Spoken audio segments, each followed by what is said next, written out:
Sukui, greetings, I am Tad Larkin, the lore master of Manda-LORE, and today I'll be digging through the archives to elaborate on the Exile, Meetra Surik.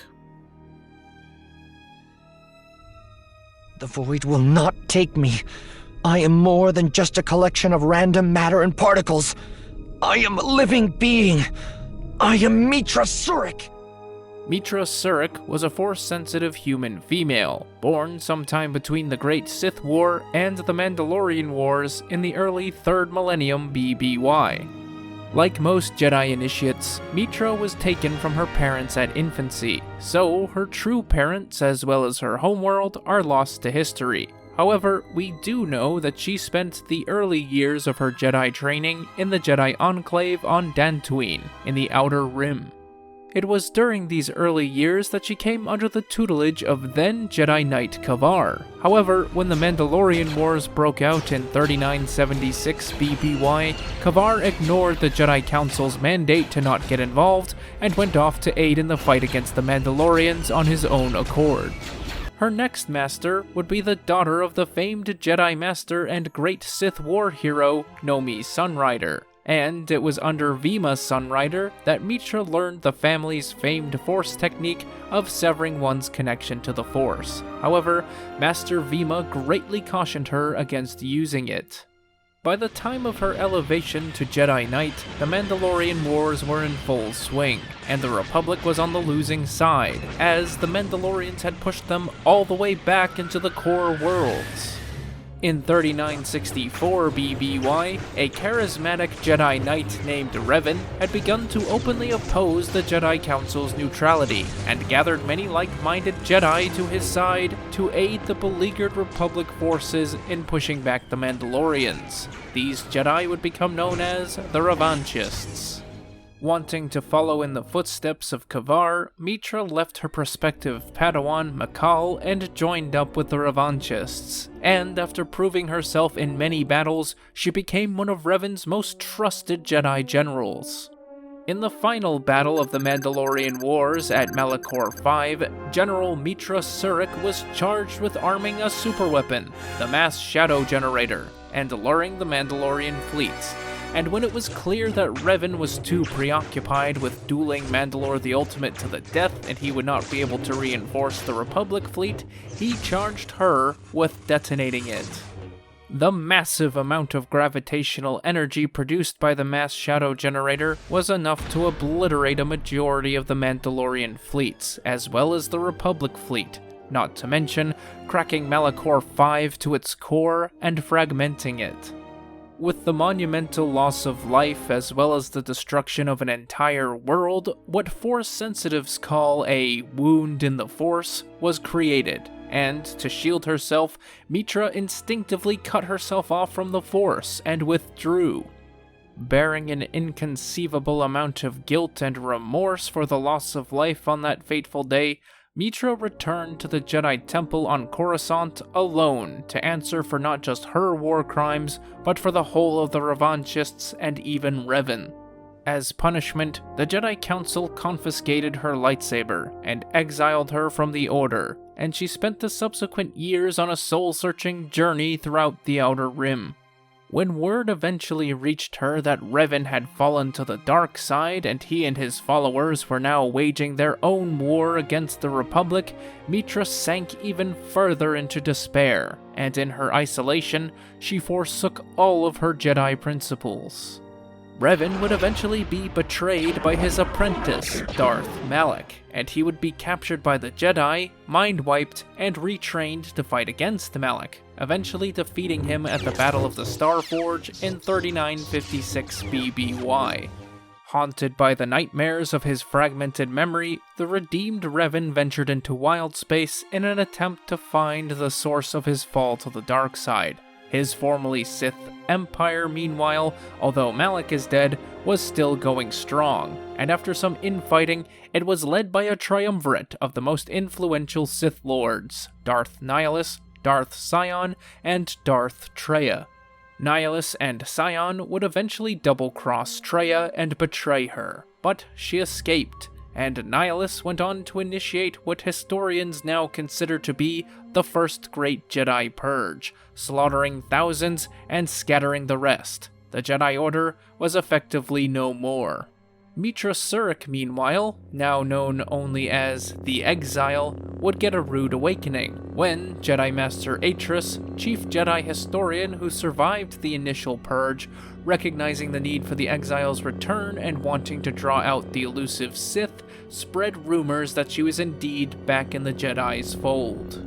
In 3951 BBY, Meetra was picked up by a Republic Hammerhead-class cruiser, the Harbinger, with the intention of bringing her to Atris's Jedi Praxium she set up on Telos IV.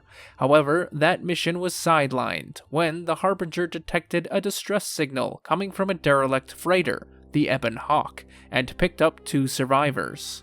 One of the survivors was Darth Sion himself, who, with the aid of Sith assassins, scoured the ship and slaughtered all aboard looking for Meetra Surik. Meetra, on the other hand, had been drugged by HK-50 assassin droids sent by a Nar Shaddaa-based crime syndicate called the Exchange, in order to collect the Sith bounty posted on all Jedi. Before the HK droids could take Meetra, she was found by the second survivor on the Ebon Hawk, Kreia, and she took her aboard the Ebon Hawk and fled to the nearby Paragus mining facility. When Meetra awoke in the med bay of the Paragus facility, she found Kreia, who, like her, claimed to be an exiled Jedi, stripped of her ability to use the Force. However, something peculiar happened during this meeting, as these 2 powerful Force sensitives created what is known as a vergence in the Force, causing them both to regain their connection with the mystical energy field. She also enlisted the help of a supposed smuggler, Atton Rand, who was imprisoned for a security violation shortly before the facility came under attack by the Exchange, and with his help, the 3 managed to escape Paragus shortly after the arrival of Darth Sion on the captured Harbinger. They made a run for nearby Telos IV, however Sion pursued them through the Paragus asteroid belt, and in the exchange of turbo laser fire, a chain reaction caused the ignition of fuel within the asteroids and destroyed the mining facility entirely.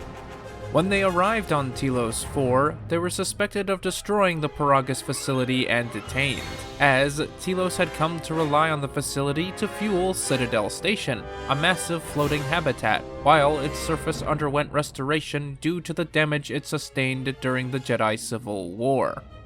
They were released soon after the investigation concluded. However, while trying to discover what happened to the Ebon Hawk, the Exile and company teamed up with an Ithorian who was leading the Telos restoration effort, Chodo Habat, to take down the local chapter of the Zerka Arms Corporation, who were conspiring to kill him. In gratitude, Habat granted them use of one of his shuttles to go to the surface to procure the Ebon Hawk. However, they were shot down by Zerka anti-aircraft emplacements. But, luckily for them, they were pulled from the wreckage by Bao-Dur, a former combat engineer who had served under General Surik and was now working with the Telos Restoration Project in repentance for his help in designing the mass shadow generator. With Bao-Dur's help, they learned the Ebon Hawk had been taken to an old pumping station in Telos's polar region, and stole another shuttle from the Zerka compound, only to be shot down yet again. This time they were recovered by the Handmaidens, servants of Master Atris, who brought them to her. As it so happened, Atris had stolen the Ebon Hawk to lead the Exile to her, and following a heated philosophical debate with the Jedi Council member who was so ardently for her exile years ago, Meetra came to the conclusion that she not only needed to find the remaining Jedi Council members in hiding to discover more in depth as to why she was exiled, but to also unite them against the Sith threat. Atris told her that once she had sought out all of the former council members, to have them convene in the Jedi Enclave ruins on Dantooine. Before they left, the astromech droid T3M4 obtained a recording of Meetra's sentencing before the Jedi Council, as well as information leading to the hiding places of all the Jedi Masters, her former Master Kavar, Zez Kai-El, Vrook Lamar, and Lana Vash. They set course to Dantooine in search for Jedi Master Vrook Lamar, and upon arrival they met with Administrator Adari of the Kunda outpost, and after helping the local militia out with some pest control, the Exile and company were granted permission to explore the Jedi Enclave ruins. Fighting their way through scavengers and mercenaries on the Zerka Corp's payroll, they found an archaeologist who was studying the ruins, and, more importantly, the Crystal Cave, where Mitra selected a lightsaber crystal as well as other needed components to rebuild a lightsaber for herself. Running into more mercenary trouble and finding out their purpose of eliminating the settlers' government, the Exile and her companions, old and new, returned to the Kunda outpost and readied the local militia, and to her surprise, Master Vrook Lamar joined the fray. She had found the first Jedi Council member and successfully defended Dantooine. Back on board the Ebon Hawk, the Exile was ambushed by Vicious Mar, a Mira Luca Sith apprentice to Darth Nihilus, and tasked by him to capture her. She failed in her mission, but the Exile spared her life. Seeing some good left in her, she endeavored to save Mar and bring her back to the light. The company made ready to leave for the smuggler's moon of Nar Shaddaa, and during the journey there, the archaeologist they picked up on Dantooine was revealed to be Macal, Mitra's former Padawan prospect before she had left for the Mandalorian Wars, and, at his request, she agreed to train him to be a full-fledged Jedi, calling him the Disciple. The future of the Jedi Order was now looking hopeful for a change. Arriving at Nar Shaddaa, they found things worse than they expected. Refugees from planets devastated by the Jedi Civil War were treated harshly and exploited by the Exchange, and they set up a trap for the Exile. Luckily for her, Master Zez Kai-El had hired a bounty hunter, Mira, to aid her, and together they killed 2 Quarren crime bosses and destroyed the flagship of the Exchange's leader, Goto. Goto was actually Goto, a droid who had established the Exchange as a means to try and stabilize the galaxy. Being unable to fight in any of the past wars, he attempted this the only way he thought he could: economic manipulation. And with the Exchange no longer a viable option, he threw in his lot with the Exile and offered his services. In transit from Nar Shaddaa to Onderon, Mitra confronted Atton Rand about a conversation she overheard on the smuggler's moon regarding him, and Atton revealed that he was a former Republic soldier who then defected to Revan's Sith Empire and was trained as an assassin. He also admitted that he found out that he was Force sensitive after a Jedi he had killed touched him in the Force and shown him his true potential. Explaining that this experience had changed his outlook and he was trying to get on a path to bettering himself when Mitra found him, and he admittedly was fond of her upon meeting her, the Exile forgave Atton and agreed to train him in the ways of the Jedi as well, if he so wished. Next stop was Onderon to look for her former master, Kavar, who was advising Queen Talia. However, Onderon was in the midst of one of its many civil wars and blockaded by General Vaklu, who was anti-Republic and wished for Onderon to be independent, and at first sight of the Ebon Hawk, his ships immediately fired upon her. They sought refuge on Onderon's savage moon, Duxon, filled with carnivorous predators, and there they discovered a Mandalorian encampment where Canderous Ordo, now Mandalore the Preserver, was working to rebuild and unify the Mandalorian clans, who were still scattered and broken after the Mandalorian Wars. Being a former adversary on the battlefield, the Mandalorians weren't so receptive of their new guests. However, Canderous, being a former companion of Revan's, was more lenient, and after she helped fight off Vaklu's scouting parties as well as an incursion of Sith infiltrators, Mandalore the Preserver agreed to help the Exile break Vaklu's blockade and get her to Onderon's surface. Landing in Onderon's capital city of Iziz, they could see that the Onderonians were at their breaking point, living under martial law, and they did what they could to help. Eventually, the Exile was able to make contact with her former master. However, Colonel Tobin and his men accosted her and her friends in the cantina they were meeting at, and they were forced to flee.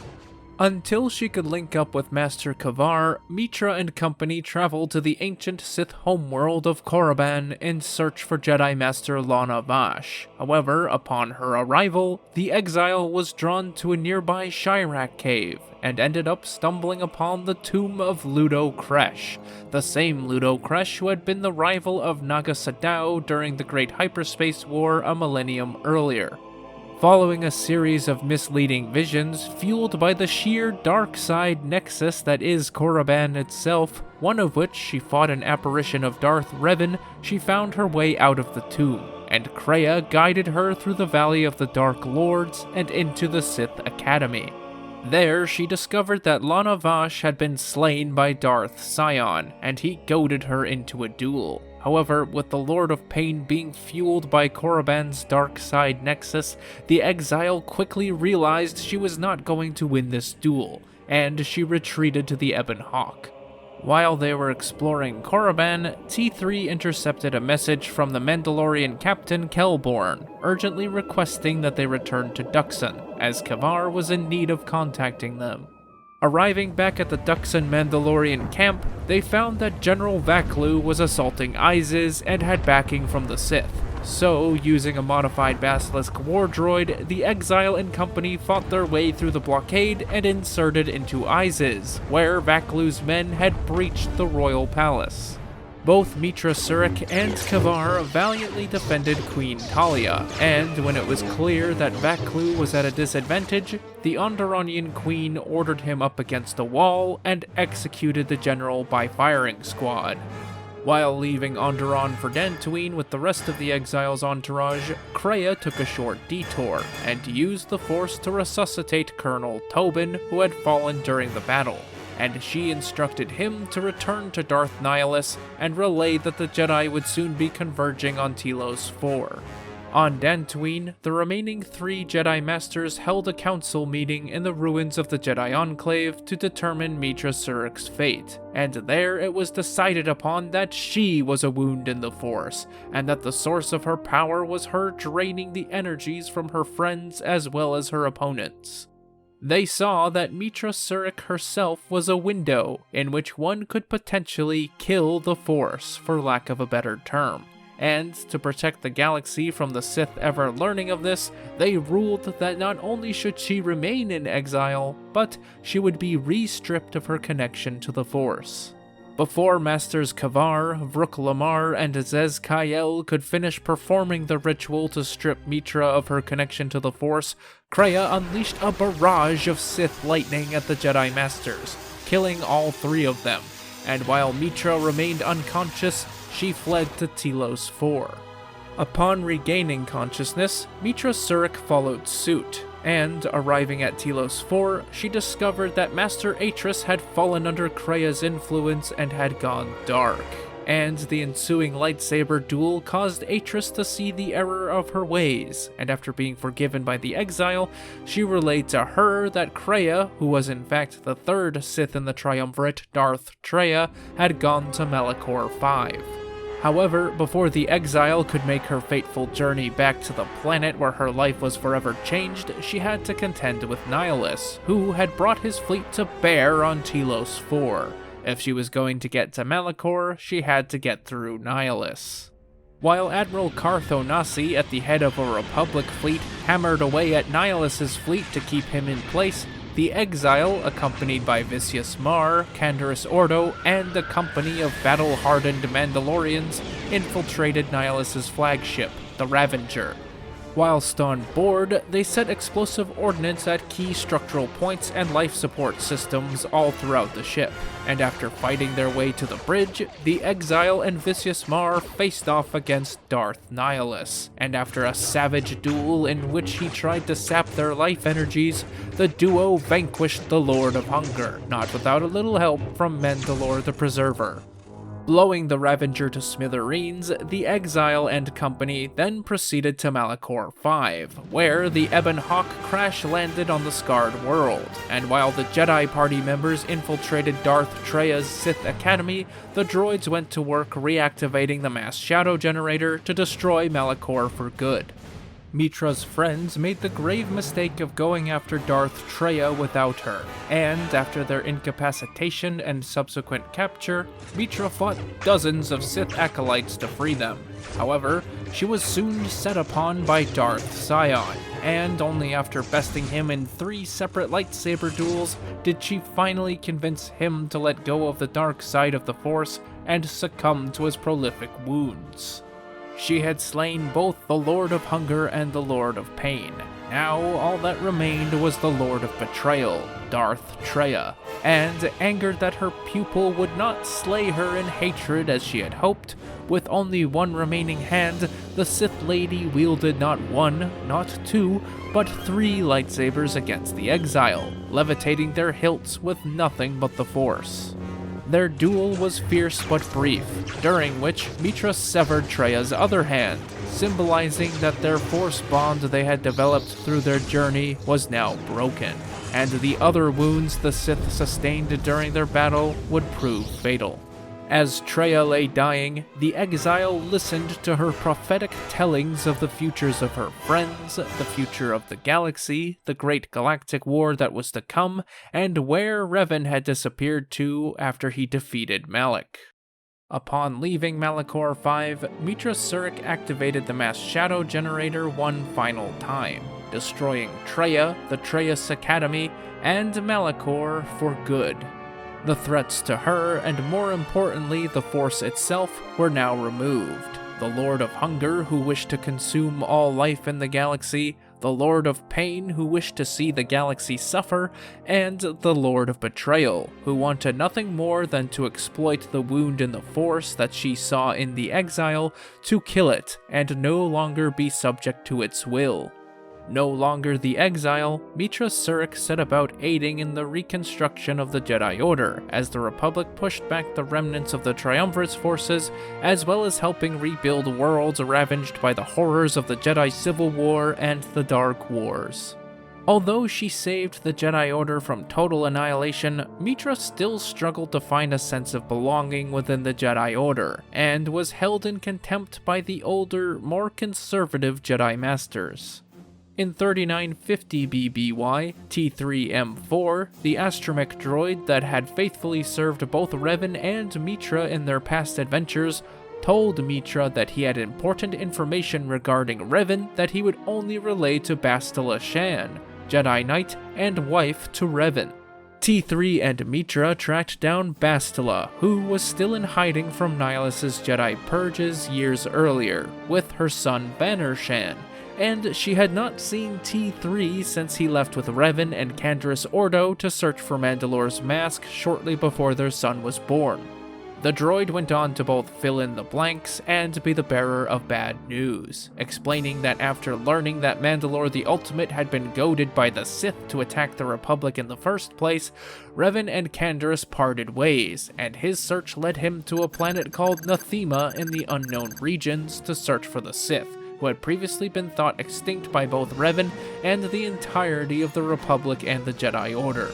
The Ebon Hawk crash-landed on Nathema, and Revan was captured by a yet unidentified Sith pureblood, proving that the Sith had indeed survived the purges after the Great Hyperspace War 1,000 years prior. This prompted Mitra to mount a search for Revan, and investigate further into these surviving Sith, and hopefully eliminate whatever threat they may pose to the Republic still struggling to rebuild itself. And before she departed, Bastila gave her something she had been keeping from Revan for years, his Mandalorian mask from both the war and when he was a Sith Lord, with the hope that it may help jog his memory if she ever found him. When Mitra landed on Nathema, she found a dead world, completely devoid of all life. No plants, not even any insects, nothing. And whilst searching the abandoned buildings within the ruins of the capital city, her and T3 discovered data that would eventually lead them to Dromund Kaas, one of the Sith fortress worlds in the old Sith Empire, and now the capital of the reconstituted Sith Empire. Arriving at Dromund Kaas, all of her worst fears were realized. The Sith had not only survived Chancellor Poltimo's purge following the Great Hyperspace War, but were thriving. This was the true Sith Empire. Revans, the Triumvirates, even Exar Kun's Sith Empire were all just cheap facsimiles, not the true continuation of the Sith like this was. To her surprise, Mitra didn't find much trouble securing a landing pad, seeing that the Sith were confident that the outside galaxy had no knowledge of what they built in wild space anyway, and just assumed whoever was arriving were naturally from within the Empire's borders. She bribed her way through the Port Authority, and through other shady Kaas City underworld dealings, she was able to secure a meeting with someone who could help her track down the Sith in T3's holo recording. Her contact was a portly Sith named Setchel, who often served as a court aide for Darth Nihilus, one of the Sith Lords on the Dark Council, and it just so happened that another Sith named Lord Scourge often worked for Nihilus, who was in fact the Sith in question. The meeting was arranged, and while holding each other at lightsaber point, the Jedi and the Sith began to have an understanding.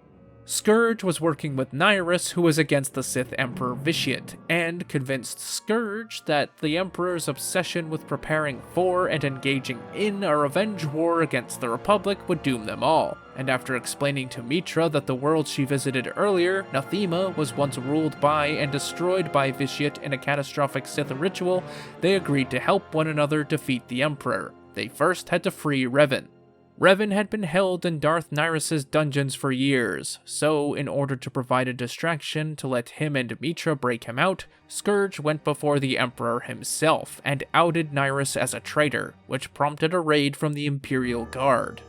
After recovering Revan from his cell during the raid, Mitra presented him his old mask, and he was briefly knocked unconscious from the flood of his old memories coming back to him, and upon coming to, T3 played a special message from Bastila and his son Vanner, who he had yet to meet.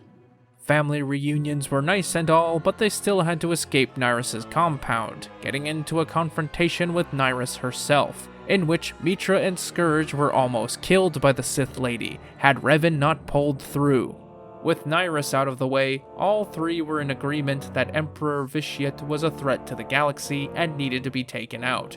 So, while the Emperor's troops had the city in lockdown as they frantically moved to kill every member of the Dark Council, they infiltrated the Imperial Palace. Scourge was able to get them into the palace initially on his own social standing. However, once one of the guards noticed Revan's mask and recognized him as one of the Jedi who journeyed here with his apprentice a decade earlier, the jig was up. Mitra and Scourge held their own against the Imperial Guards, while Revan beelined it towards the throne room. However, as powerful as the redeemed Sith was, he bit off more than he could chew, and the ensuing duel of force powers left Vitiate in the position to kill Revan.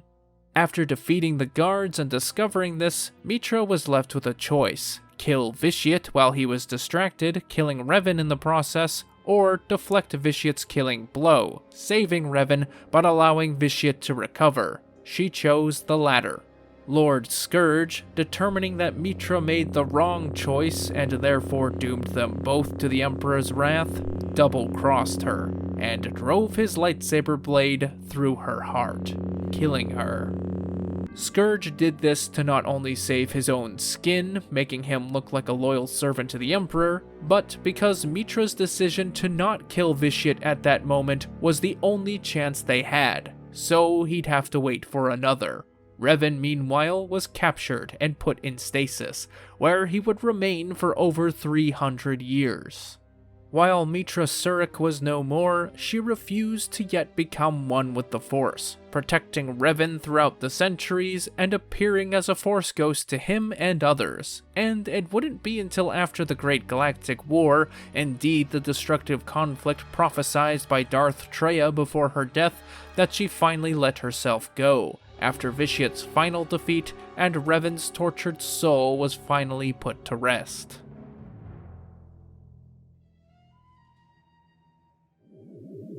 This transmission was commissioned by Trav. If you have any suggestions for future transmissions, don't be afraid to drop a comment. Special thanks to my patrons, Wildcat144, The Grand Pope, Zexend, JTrips1997, David Miller, AJ Can't Think of a Good Pun Right Now, Dave the Grave, Zim the Despot, Matt Patton, Trav, SW Archivist, Posh, Hawk2274, Cal Scarata, and Nate Legends Fan 95. If you'd like to support this channel, and perhaps even commission your own video topic, please visit my Patreon to find out how. Link is in the description. In the meantime, keep your comm channels open for future transmissions, and don't forget to subscribe. Tad Larkin, out.